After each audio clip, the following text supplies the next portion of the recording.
What's up mga ka-lifestyle? This is Marky Lifestyle once again.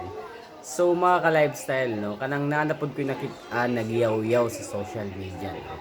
So kanina influencer, kanina content creator mga ka-lifestyle, dako na ni siya followers, dako na kayog engagement, dako na kayog views. Nagyaw-yaw siya sa social media kay nigamay lang daw og kalit ang iyang mga views apan ang iyang mga revenue kada video, kada upload niya video gagmay na lang daw. Kay nga naman tungod daw sa kadaghan na mga vloggers dire sa Pilipinas, no? Ingon pa siya mga ka-lifestyle, pangundang na daw mo, no?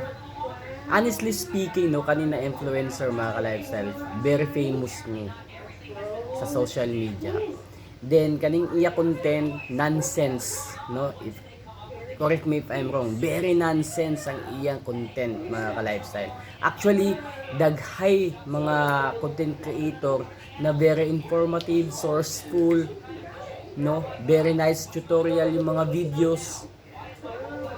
Wala matagai og chance na mutaas ang views just because natabunan ng kaning mga influencer na very nonsense ang content, no?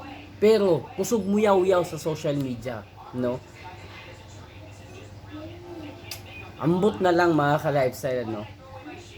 So my point here is mga ka-lifestyle is nga naman di ay kung hamok na vloggers sa social media, no? Nga naman di ay ikaw magpasweldong buanga ka, lamin mo tukon, no? Why not maghilom na lang ka, then mag-upload na lang ka mga video nimo na may mga pulos or nonsense, no? Sus, Mariosep, daghan kaayo mga content na nasapawan, no? Ng mga video ng mga content creator na walay pulos, honestly speaking, ano?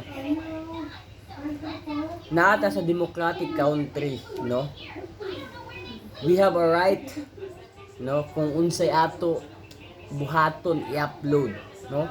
Walay pakialamay, no? Walay pakialamay. Actually daghan ko nakita gyud sa social media, especially sa Facebook, no, na sigigyaw-yaw, no, na nag-vlogger na kuno tanan. Nag-vlogger na kuno tanan. Nga naman di ay ko mag-vlogger tanan. Kamo magpasweldo mga buanga mo, no? Naka ng mga uban diyan naning kamot, no, aron makakwarta. So maura to, no, maura to. Peace.